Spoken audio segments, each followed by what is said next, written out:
Alors les amis, on se retrouve pour la partie exploitation. Active Directory, je vous ai mis les précédentes vidéos toujours dans la description. Je vous conseille de voir les vidéos qu'on a fait sur breaching, sur enumerating, pour mieux comprendre et essayer de compléter ces réseaux avant de regarder ma vidéo. D'accord?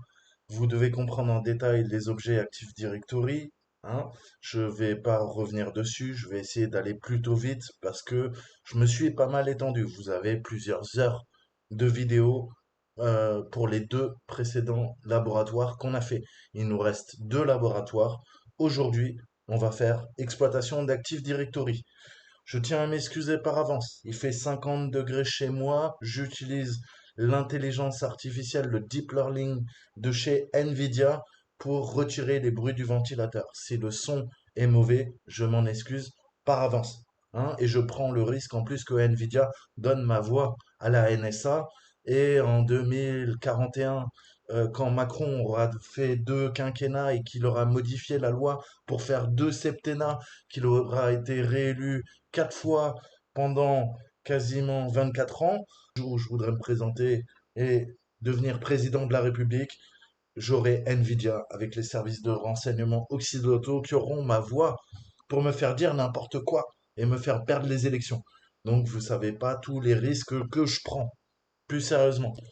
Aujourd'hui, on va voir quoi? On va découvrir les techniques courantes d'exploitation Active Directory qui peuvent vous permettre d'atteindre votre objectif dans un environnement. Donc, je vous conseille d'aller vous rafraîchir la mémoire avec les objets Active Directory. Maintenant qu'on a vu un petit peu comment on pouvait, dans Breaching, essayer de rentrer au sein de l'Active Directory, on avait vu dans Enumerating comment se structure le domaine, les noms de domaine, enfin le contrôle, les contrôleurs de domaine, ils sont rattachés au domaine, qu'est-ce qu'un arbre, une forêt. On avait vu les unités organisationnelles, on a vu que tout était objet. Maintenant, on va voir les différentes méthodes qui pourraient être utilisées pour exploiter les erreurs de configuration et à partir de là, quelle pourrait être notre énumération pour passer à l'exploitation. Donc, vous avez sous les yeux, vous le savez, la Cyber Kill Chain. On a effectué une reconnaissance en interne, on a compris un peu la configuration du terrain et ce qui concerne la structure de l'environnement de l'AD. Je vous dis toujours, avant de pouvoir hacker un système, vous devez comprendre comment il fonctionne, comment il est configuré, comment il se structure, d'accord? Pour passer ensuite à la phase d'exploitation qu'on va voir. Donc cette phase, elle va exploiter les erreurs de configuration, je vous le disais, pour effectuer tout simplement une combinaison entre le mouvement latéral qu'on va voir ensemble et l'escalade de privilèges, jusqu'à qu'on atteigne une position, pardon, qui est appropriée pour exécuter nos objectifs. Je veux atteindre le contrôleur de domaine et devenir administrateur dessus. Ok, comment je fais ça? Comment je me déplace latéralement? Quelle escalade de privilèges je vais utiliser? Quelle machine, quel compte je vais compromettre pour parvenir à mes fins? D'accord? Donc c'est un vrai diagramme. Vous avez sous les yeux ces différentes phases. D'accord? Je vous les ai déjà citées. Mais c'est ça, ce principe de persévérance, c'est réessayer et aller droit au but, pour générer le moins de bruit, pour être le plus furtif et pour trouver une nouvelle position sur laquelle on pourra rebondir et jusqu'à atteindre la persistance. D'accord? Je peux, à partir de mon gain d'accès initial, me balader, pivoter, compromettre des comptes des machines, je te le disais, usurper l'identité de certains services pour finalement être résident dans le système. On peut redémarrer la machine, on peut l'arrêter, on peut faire ce qu'on veut. Je suis présent au sein du système. D'accord? Donc on va voir l'exploitation. Le but, les objectifs d'apprentissage, c'est couvrir toutes les méthodes. Alors, encore une fois, non exhaustives, mais qu'on vous demandera d'utiliser en fait, pour comprendre comment on fait un pentest en Active Directory, eh ben, il faut comprendre comment exploiter les erreurs de configuration. Il n'y a pas une liste complète, il n'y a pas une liste parfaite, elle n'est pas exhaustive, ça sera à vous après à creuser naturellement. Et ça reste très situationnel, comme on dit. Ça dépend de la structure de l'environnement AD. Mais on peut déjà s'intéresser à la délégation AD, je vais vous en parler, voir comment on peut forcer les relais d'authentification, on va faire des relay attaques, on va voir les objets de stratégie de groupe qu'on appelle GPO, le ciblage des utilisateurs de l'Active Directory, voir les trust domains, ce qu'on appelle l'approbation de domaine et comment on fait des tickets d'argent, comment on fait des tickets d'or, quelle est la différence. D'accord? Donc je vous avais déjà fait maintes et maintes vidéos. On va forcément revoir des choses qu'on a déjà vues. Sinon, bah, ce sont encore une fois des connaissances qui se chevauchent puisqu'on est en train de voir les quatre, on va voir même les cinq grosses étapes lors d'une cyberattaque sur de l'Active Directory et plus généralement lors d'un audit complet du Red Teaming sur, bah, par exemple, l'Active Directory d'une entreprise. Comment on passe d'un compte à un compte, comment on va attaquer une machine après l'autre. C'est ce que je vais vous montrer dans ce nouveau laboratoire. D'accord? Donc il y aura toute une série de vidéos. On commence aujourd'hui. On va revoir le principe d'exploitation de la délégation d'autorisation et je vous montrerai par la suite comment on peut utiliser la délégation Kerberos à notre avantage pour escalader nos privilèges et rebondir de machine en machine. C'est parti. On va revoir l'exploitation de la délégation d'autorisation. Grosso modo, l'Active Directory peut déléguer des autorisations et des privilèges via une fonctionnalité qu'on appelle la délégation d'autorisation, hein, qu'il ne faut pas confondre avec la délégation Kerberos qu'on verra plus tard. La délégation, c'est ce qui permet à l'Active Directory d'être si puissante au sein des organisations, des entreprises. Imaginez qu'on travaille pour une boîte qui compte, je sais pas, allez, 50 000 employés, d'accord? On se soucie de la sécurité, mais on n'a que trois utilisateurs qui ont accès aux informations d'identification DA, d'accord? De l'AD en fait. Il serait impossible pour ces trois utilisateurs de répondre à toutes les demandes des utilisateurs, telles que la réinitialisation de leur mot de passe. À l'aide de la délégation, on va pouvoir déléguer, comme vous l'avez compris, l'autorisation, par exemple, de modification du mot de passe d'un utilisateur à l'équipe d'assistance. D'accord? Ça signifie qu'il dispose désormais d'un privilège qui est délégué pour cette fonction spécifique. Tu as oublié ton mot de passe, l'équipe IT peut te modifier ton mot de passe en conséquence pour te débloquer. Donc en principe, pour assurer la sécurité de la délégation, le principe du moindre privilège, hein, c'est ce qu'on appelle en anglais le least privilege, doit être respecté. Cependant, même dans les grandes organisations, c'est plus facile à dire qu'à faire. Nous, dans cette tâche, on va essayer de comprendre et de voir, examiner l'exploitation de certaines erreurs de configuration de la délégation. D'accord? Donc c'est ce qu'on appelle en anglais des misconfigurations, un miss mauvaise.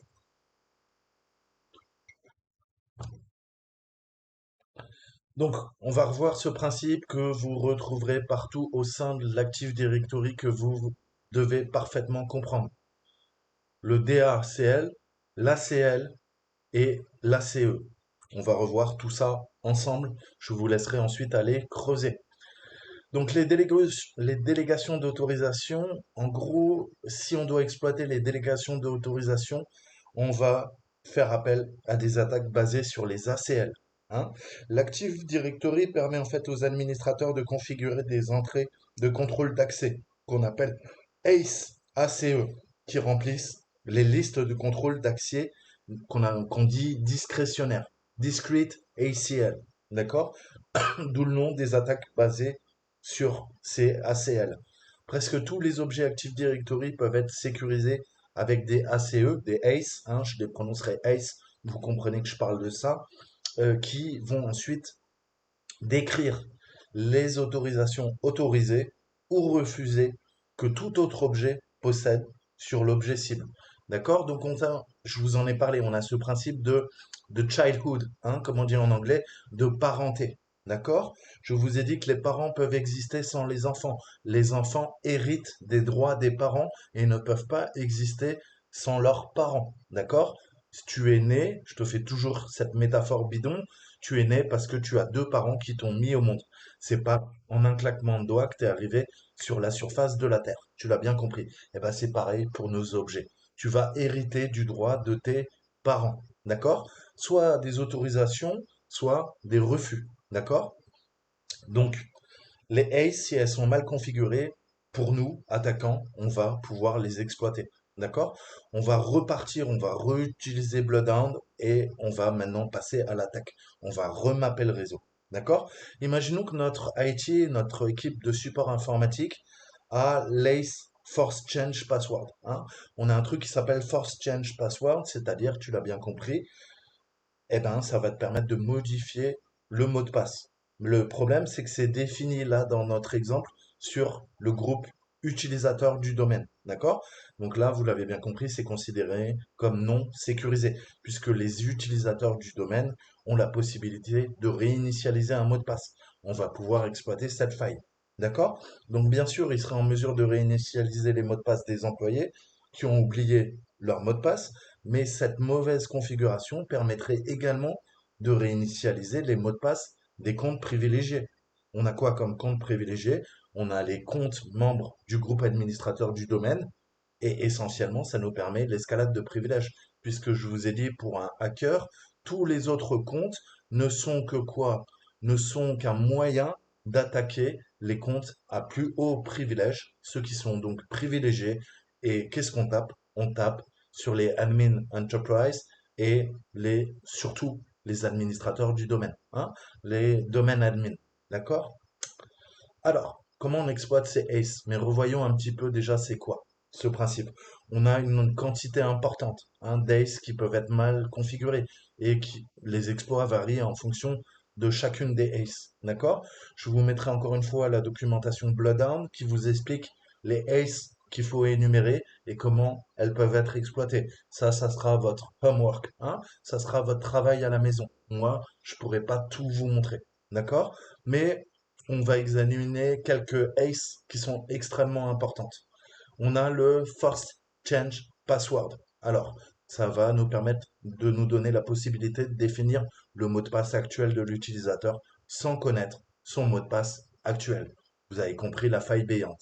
Ensuite, on a le Add Members. OK? Ajouter des membres. Nous avons la possibilité d'ajouter des utilisateurs, y compris notre propre compte, à des groupes ou à des ordinateurs ou à un groupe cible. D'accord? Donc, je peux modifier des utilisateurs, des groupes ou des ordinateurs à un groupe cible. Vous avez compris encore une fois la faille. Ensuite, on a du everyone. Donc, en gros, on a un contrôle total sur l'objet, y compris la possibilité de modifier le mot de passe de l'utilisateur, d'enregistrer un SPN et d'ajouter un objet AD au groupe ciblé. Ensuite, on a l'écriture générique qu'on appelle generic write.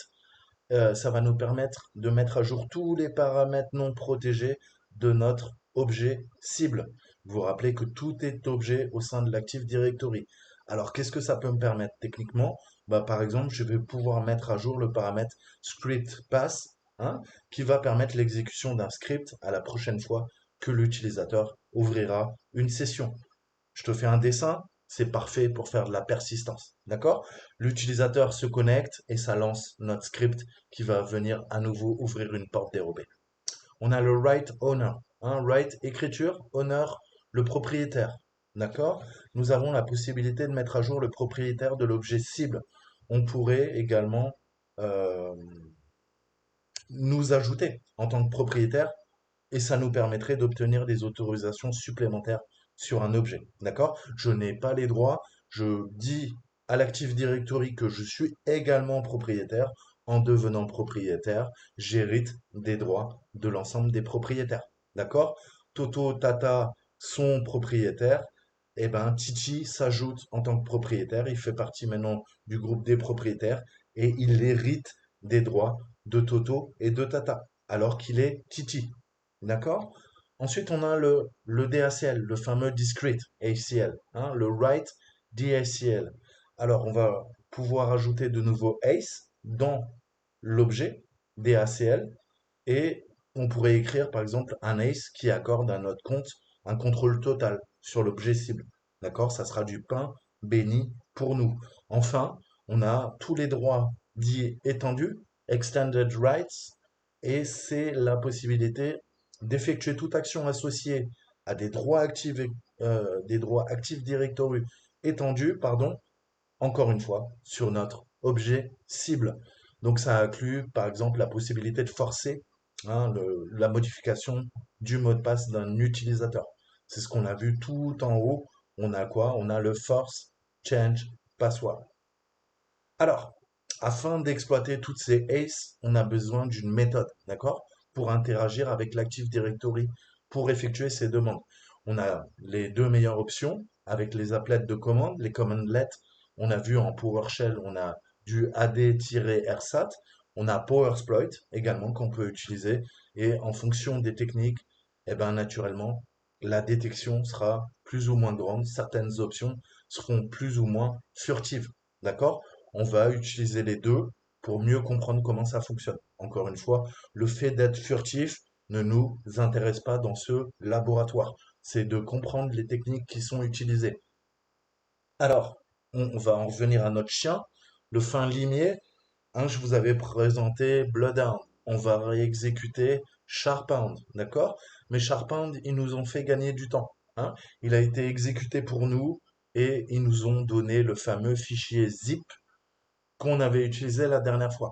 Donc je vais démarrer Bloodhound, on va redémarrer Neo4j et on va recharger le fichier zip et on va voir comment on peut exploiter maintenant le chemin. On avait vu comment on pouvait déterminer le chemin le plus court pour aller taper tel ou tel groupe, taper tel ou tel contrôleur de domaine. Maintenant, on va voir comment refaire cette étape et surtout comment l'exploiter par la suite, puisque c'est à ça que nous sert Bloodhound. D'accord? Donc, là-dedans, j'ai quoi? J'ai du coup un fichier, voilà, qui est là. Hein, je vais venir le charger. On va revoir comment lancer Neo4j, connecter Bloodhound et on va commencer notre phase de reconnaissance. Vérification que vous avez bien Neo4j. Sinon, ça va pas le faire, les copains. Et les copines. D'accord? Là, on est bon. Élévation de privilège, Neo, 4G. Et là, vous voyez que vous avez plusieurs possibilités. Hein. Nous, on veut le mode console. Le mode console par rapport au start, c'est le mode verbeux. Il va vous donner beaucoup plus d'informations. Et quand vous avez des problèmes, c'est intéressant de lancer tout le temps en mode console. D'accord? Donc, il vous faut deux terminaux. Là, on lance la base de données, LoraDB, que je vous avais parlé, la base de données orientée graph. On va connecter ensuite Bloodhound à Neo4j. Donc vous, la première fois, vous allez aller, vous voyez qu'on a le Bolt qui va servir l'API sur le 7687. Et notre base de données, elle tourne sur le port 7474 du localhost. On va aller là-dessus et il va vous demander de vous connecter une première fois et il va vous demander de quoi? De modifier votre mot de passe. Moi, ça a déjà été fait. D'accord? Donc Neo4j le username, Neo4j le mot de passe. Une fois que vous aurez fait ça, vous allez avoir un message ici qui vous dit veuillez changer votre mot de passe. Vous allez le faire. Une fois que c'est fait et que vous pouvez bien vous connecter en tant qu'utilisateur Neo4j à la machine, là c'est fonctionnel, on peut maintenant lancer Bloodhound et on va se connecter via l'API. Alors, je lance Blood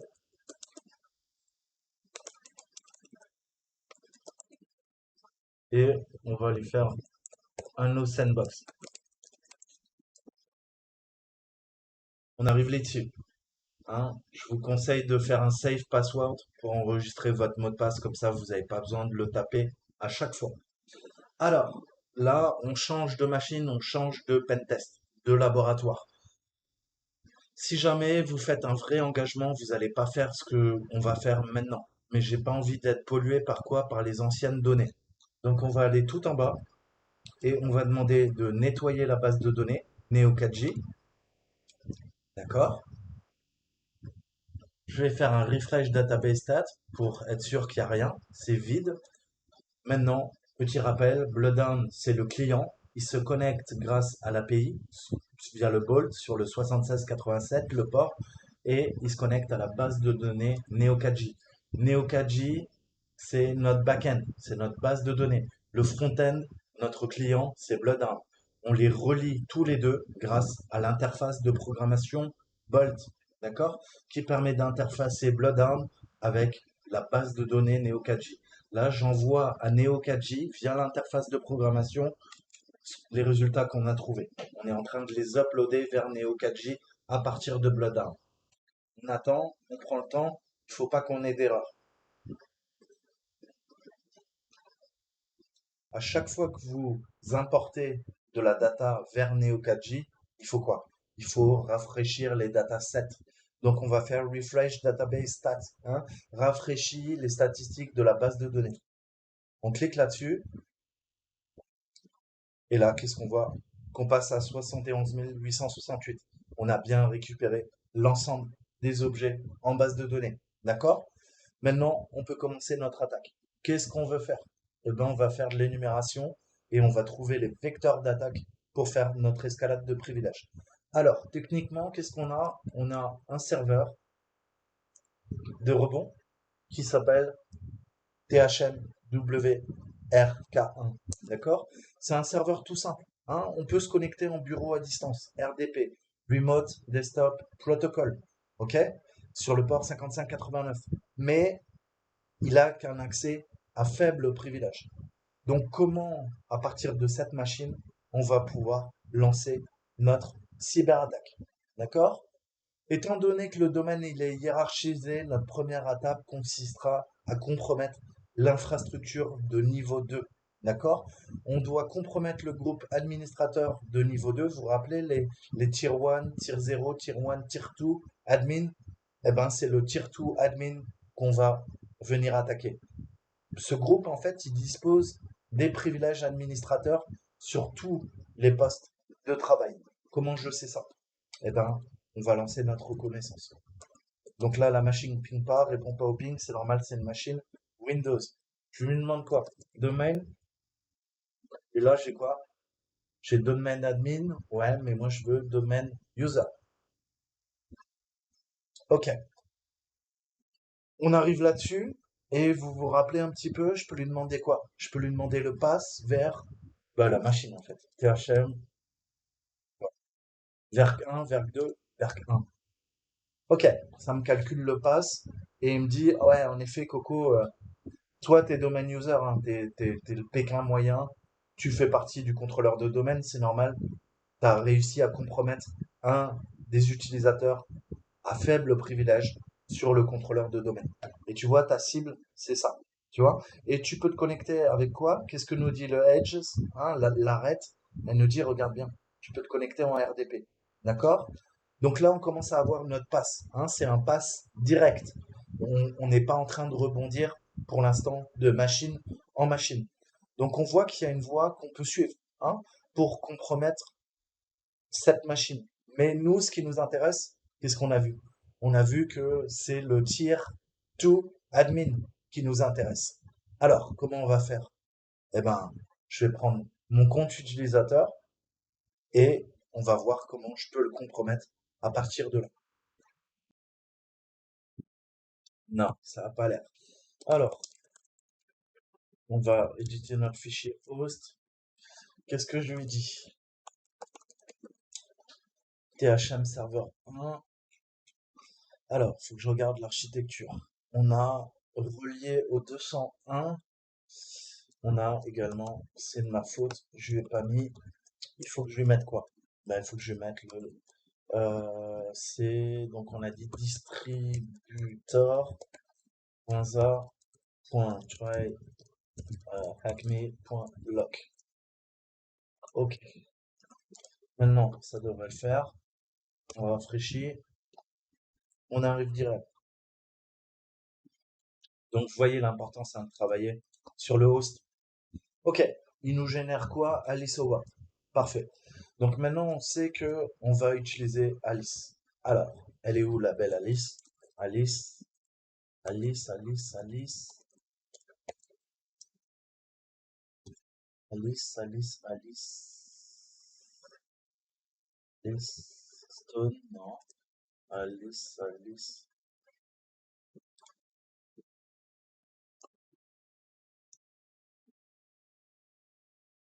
Non, tu peux pas.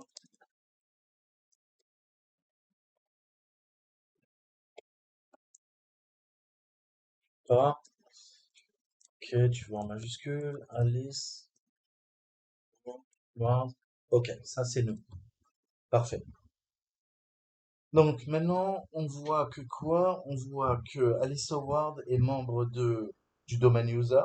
Ouais, pas de secret jusque-là. Et qu'elle peut RDP, elle peut se connecter en bureau à distance ATHM vers Z1. Ok. Jusque-là, ouais, pas de problème. Qu'est-ce qu'on a vu? On va attaquer le tier 2. D'accord? Donc là, je vais demander à Bloodhound tout simplement de quoi? Eh ben, de calculer le pass et voir nos chemins d'attaque par rapport au tier 2. J'efface ça et je lui dis quoi? Je veux le tier 2. Admin. Ah, ça m'énerve quand ça fait ça. Ça y est. Qu'est-ce qu'il vient de faire? Il vient de nous calculer notre chemin d'attaque. D'accord? Ça, c'est notre cible. Qu'est-ce qu'on va pouvoir faire? Comme elle est membre du domaine user, elle peut faire un generic write. Hein? Vous vous rappelez ce que je vous ai dit au tout début? Qu'est-ce qu'on a vu? Qu'on avait le generic write et que ça permettait de mettre à jour les paramètres non protégés sur un objet cible. Ça pouvait par exemple exécuter un script à la prochaine fois que l'utilisateur ouvre une session. Ça veut dire que on peut écrire sur l'objet IT, d'accord? Donc là, on peut commencer à bidouiller le support technique, d'accord, de l'entreprise. Et lui, il a quoi comme droit? Qu'est-ce que vous voyez en rouge? Il a le force change password. Donc tu vois que le force change password, tous les edges, toutes les arêtes, elles pointent vers quoi? Elles pointent vers les utilisateurs. On a 1, 2, 3, 4, 5, 6, 7, 8, 9, 10, 11, 12, 13 utilisateurs. Je peux, grâce à IT Support et au droit Generic Write, quoi, réécrire, modifier l'ensemble des mots de passe de ces utilisateurs. Une fois que j'aurai piraté le compte d'Henri, comme il est membre de quoi? Eh ben, du tier admin, je deviens moi-même quoi? Membre du tier admin. D'accord? Donc, je résume. Alice, qui n'avait pas le droit au tier 2 admin, va passer par le domaine user, utiliser un privilège qu'elle a pour écrire dans l'IT support. En ce faisant, elle pourra modifier un des mots de passe des utilisateurs qui sont tous membres du tier 2 admin. Alice devient membre du tier 2 admin. D'accord? Vous voyez le pass? Voilà, là, ça vous montre un des chemins. Ça nous montre le chemin en passant par Mélanie Davis. D'accord? Mais je peux utiliser n'importe quel chemin, en fait. Vous voyez la puissance de Bloodhound? Ok. Donc maintenant, j'espère que c'est un petit peu plus clair avec ce qu'on a vu, hein, la dernière fois. Donc, Bloodhound nous montre un chemin très intéressant. Il semble qu'il y a un peu de délégation d'autorisation dans ce domaine, en fait. C'est un sacré bordel. Un administrateur a mal configuré la délégation d'autorisation du groupe support informatique, le IT support en anglais, qui fournit aux utilisateurs du domaine, on a l'ACE Add Members. Bah, Add Members ajoute un membre, d'accord?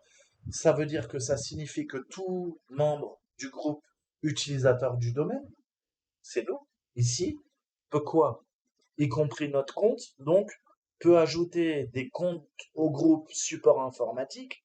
Et en outre, Bloodhound nous montre que le groupe support informatique dispose de l'ACE Force Change Password pour les membres du groupe administrateur de niveau 2. Ce sont tous des groupes, parce qu'ils sont membres,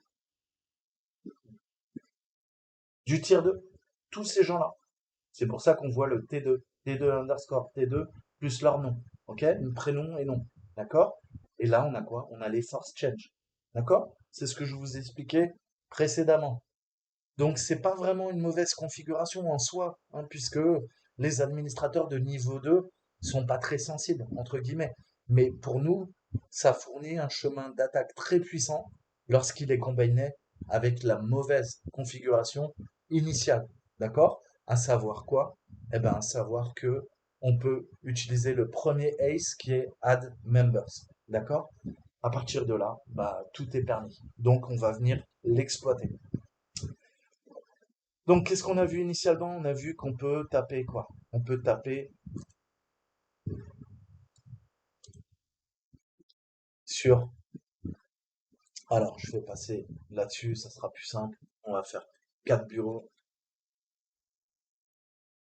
On va se connecter avec nos identifiants. D'accord?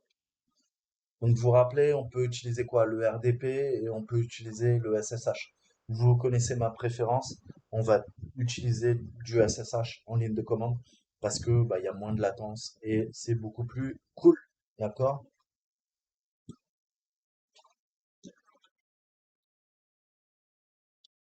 Donc, sudo SSH. Je veux quoi? On va se connecter d'abord au domaine, toujours le même. Le fameux try me.lock, pas comme cette fois-ci. Deux, je lui mets quoi? Le username, Active Directory. Donc moi, c'est quoi? C'est alice.howard. Ensuite, la machine. On a vu qu'on se connectait au serveur de rebond. Le premier, à faible privilège, THM Werk 1, Work 1, si vous préférez. Et on a vu quoi? Ça, c'est le host, c'est la machine auquel on veut se connecter avec l'arrobase, le sous-domaine, le domaine et le TLD, le top level domain. C'est un lock, LOC. Non, non, non. Donc, c'est même pas une question de casse. Donc, c'est pas une question de casse, c'est une question que je lui ai pas mis le full. On va lui mettre là. Hop, là, il va être content. On repart. Et tout de suite, ça va un peu mieux. On est connecté en SSH. Parfait. On passe en PowerShell. On arrive en PowerShell. Parfait. Donc on est connecté.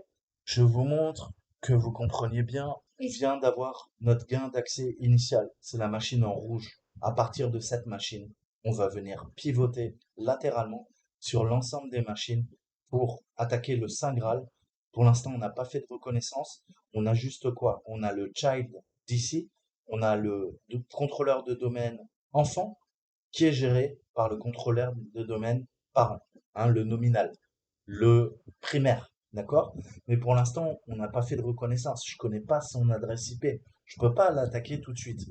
Donc notre but, ça va être le Saint Graal, c'est de pirater ça. Qui pirate ça et devient administrateur, contrôle les autres machines qui sont rattachées au contrôleur de domaine.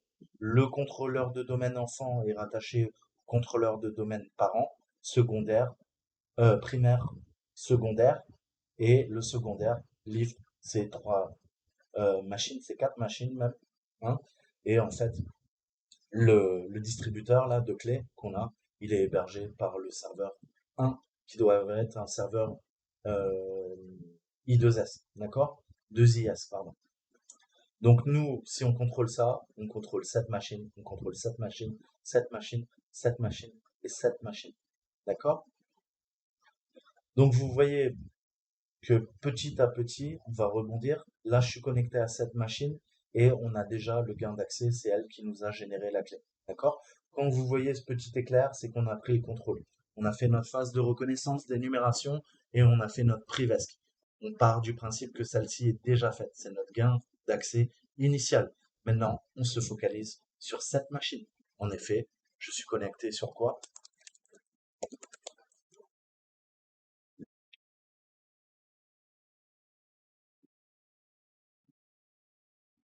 Je suis connecté sur Access Denied en soirée.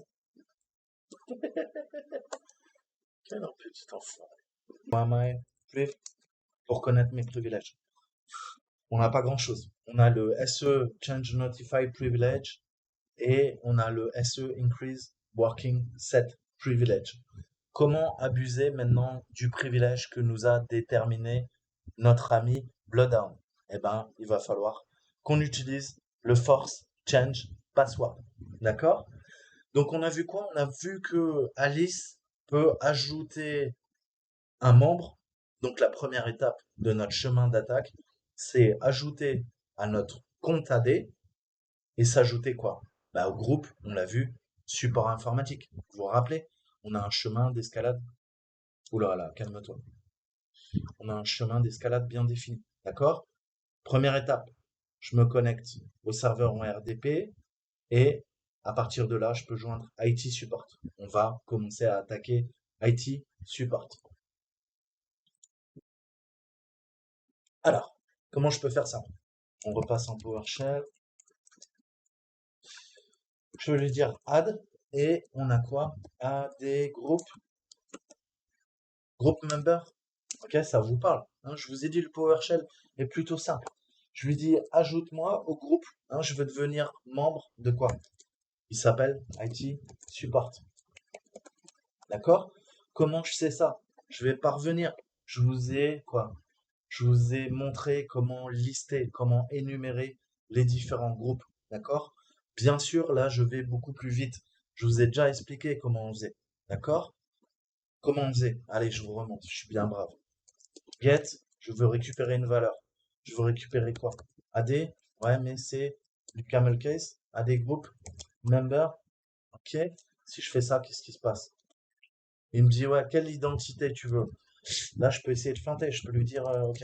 Est-ce qu'il y a, je sais pas, un support? Et là, il me dit, ouais, coucou. Voilà toutes les personnes, d'accord, qui font partie de l'IT support. Ok, donc c'est pas mal. On va réduire un peu. Qu'est-ce que j'aurais pu lui dire? On revoit les bases. On travaillait sur quoi? Vous vous rappelez? Identity.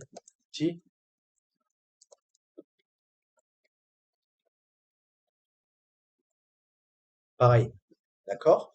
Donc je reprends ma commande. Add à des groupes members IT support. Qu'est-ce que je lui mets? Je veux ajouter un membre. Members. Ok. Et moi, je suis quoi? Je suis, je suis quoi? Je suis Alice.howard. D'accord, ça c'est moi. Et je l'ajoute à quoi? À l'Active Directory, AD. Et c'est quoi? C'est dans Account. Et je lui donne un username. D'accord? Là, on est en train d'utiliser du PowerShell. Cannot find. Alice Howard.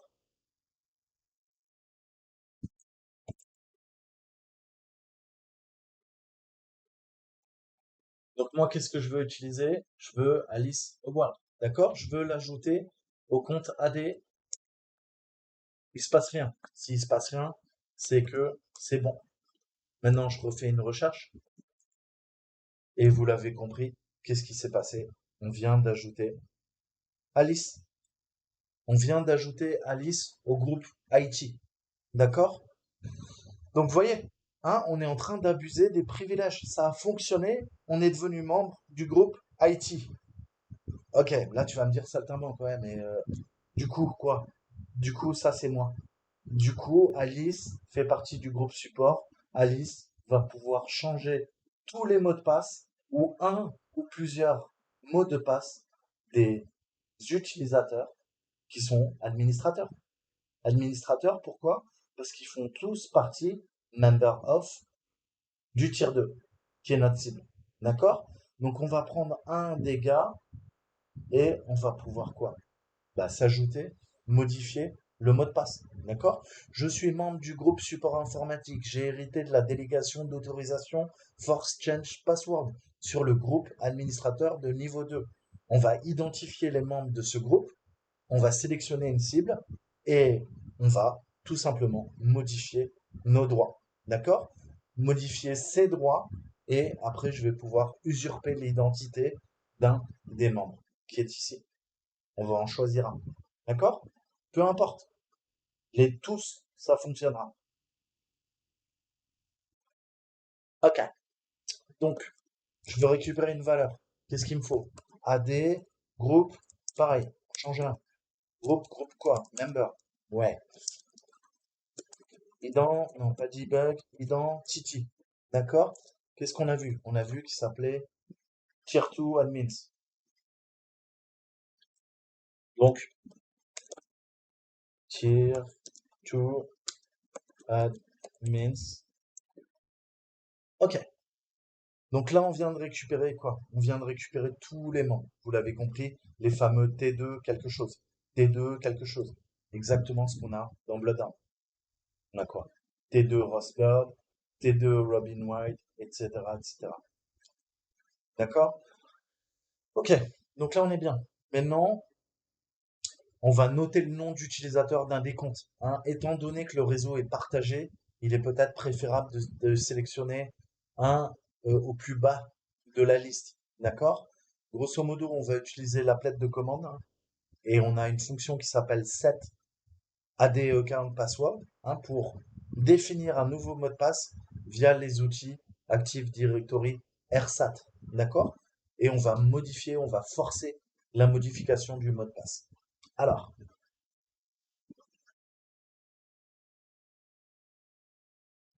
on va travailler sur nos objets. Hein, on va faire un peu de programmation orientée objet. On va lui déclarer une variable. Cette variable, je vais l'appeler mot de passe. D'accord? On lui dit quoi? Il faut d'abord, c'est des valeurs hachées. Il faut les convertir en quoi? En string. Donc j'utilise la méthode convert_to et je veux un string, une chaîne sécurisée. D'accord? Puisqu'on travaille sur euh, des mots de passe, il faut utiliser ces fonctions. D'accord? Ensuite, je veux quoi? Je veux un nouveau mot de passe. Toto le hacker 75. D'accord? Ça, c'est mon mot de passe. Et je lui dis, tu vas le stocker en tant que texte clair. Donc, as plain text. D'accord? Et je fais un force pour, si jamais il me demande quoi que ce soit, je lui dis oui, oui, oui, oui, oui. Ok. Qu'est-ce qui s'est passé? Je viens d'instancier, d'initialiser, de déclarer une variable qui s'appelle mot de passe et mot de passe est égal à la valeur Toto le hacker. On commence à faire de la programmation orientée objet. Qu'est-ce que je peux faire à partir de là? Je peux vérifier. Je peux faire un écho sur quoi? Sur mot de passe. D'accord? Il me dit, écoute, je te donne pas la valeur, mais je peux te dire que c'est un seeker string. Bah ouais, c'est ce que je t'ai demandé. Et ça fait partie de la sécurité du système. OK? Donc, dans le Secure String System Security, en texte clair, on a Toto le hacker 75 qui vient être d'instancier dans une variable qui s'appelle mot de passe. OK, parfait. On va prendre Mélanie Davis, hein, celle tout en bas. Je vais pas me prendre la tête. Je vais faire un set maintenant. On veut quoi? AD account. Vous voyez qu'il y en a plein. Moi, qu'est-ce qui nous intéresse? C'est password. D'accord? L'identity, hein, ça, vous devez être familier. Qu'est-ce que je veux? Le CN, d'accord? Je referme. C'est une chaîne de caractères. Je lui mets quoi? Un paramètre. Je lui dis reset, d'accord? Tu réinitialises. Quoi? Un nouveau password. New password. Et qu'est-ce que je veux? Je pourrais taper la valeur du password, d'accord? Mais qu'est-ce qu'on a fait? On a créé un objet. Je vais lui donner la valeur de mon objet. Je lui donne l'objet. Et l'objet, il s'appelle quoi? Il s'appelle mot de passe. Vous pouvez faire un GP update. Hein? Mais à jour les GPO, grosso modo, et force. Ça vous évite de redémarrer le serveur. Ça vous évite de redémarrer votre ordinateur pour que Windows prenne en compte les nouvelles politiques de sécurité, soit de l'utilisateur, soit là du groupe. D'accord? Là, il vous dit, je mets à jour les règles, les policies, les policies. OK? Voilà. Ça nous évite de redémarrer le serveur. Est-ce que ça marche? Pas sûr? OK? Donc là, bah, il va falloir que je patiente. Il va falloir que je me déconnecte, que je me reconnecte et on retente tout ça. Donc, je vais me copier ça quand même. OK.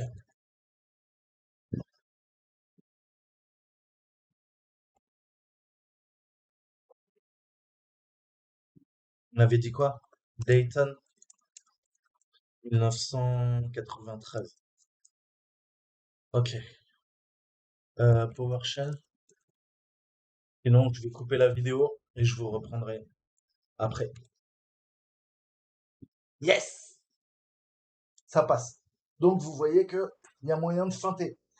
Sinon, on aurait dû attendre 10 minutes, un quart d'heure.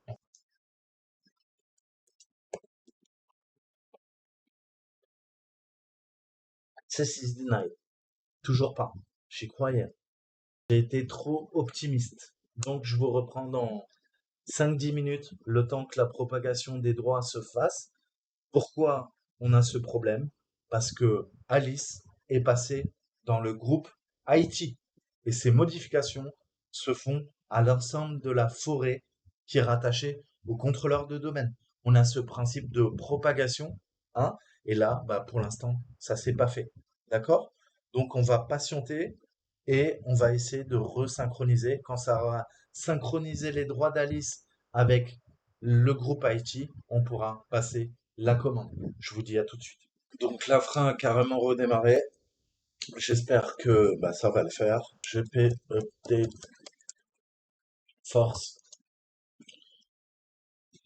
On va remettre une couche. On repart. Je veux quoi? Je veux récupérer la dégroupe member. Euh, L'identity. Alors, on n'est pas en PowerShell, excusez-moi, je fatigue. Alors, get add group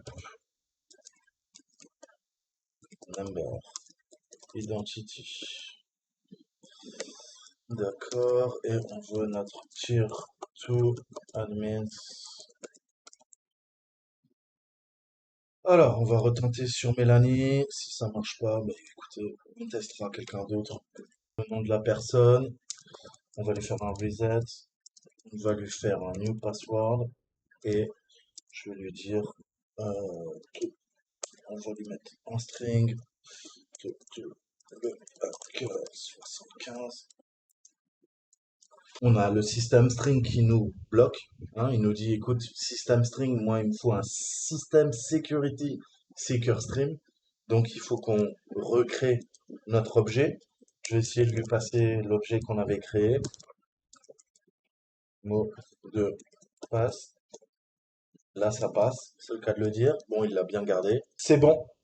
Pourquoi? Parce qu'on n'a plus le même message. Il nous dit maintenant, tu vois, le mot de passe n'a pas la complexité, la longueur requise sur le contrôleur de domaine, sur le domaine. Donc parfait, je vais complexifier.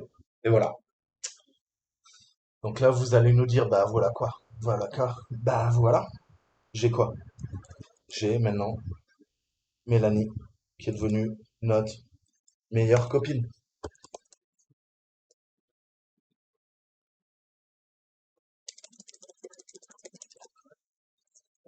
Rebond. Je vais la taper, je vais la taper, je vais la taper. C'est quoi T2 underscore? Voilà, c'est qui le patron? Ou am I? Je ne suis plus notre copine Alice. On est devenu qui? On est devenu Mélanie. Et Mélanie, quoi? Ben Mélanie. Et administrateur, on vient de faire notre escalade de privilèges. La preuve en est, je peux maintenant faire un système info et on n'a plus le message d'erreur qui me disait t'as pas les droits. D'accord? Qu'est-ce qu'on vient de faire? On vient de poutrer la machine THM Work 1. Donc voilà, j'espère que c'est clair pour vous, hein. On vient de, vous voyez comment on rebondit d'une machine en machine? Là, on vient de se farcir et de se faire notre escalade de privilèges. On a abusé des droits dont on vient de parler et maintenant, on peut s'authentifier auprès de THM Verc 1 avec le nouveau mot de passe et le compte qu'on a usurpé et on a un accès administratif à ce poste de travail. D'accord? Donc, on a fait notre escalade de privilèges et on est passé administrateur de niveau 2 en exploitant la délégation d'autorisation. D'accord? La preuve en est, qu'est-ce que je peux faire? On peut faire. D'accord, c'est une VBox. Ah, il y a un lien symbolique qui pointe. D'accord. Euh, THM Network Setup. Ok, ça c'est les fichiers de conf. Du coup, c'est pas là-dedans, c'est dans le. D'accord. Donc ça pointe vers Vagrant. Alors, est-ce que je peux feinter? CD. C'est le point. Users. Ok. Admin. Ouais. Faut pas faire un CD point point, me demandez pas pourquoi. Et voilà, on a notre flag.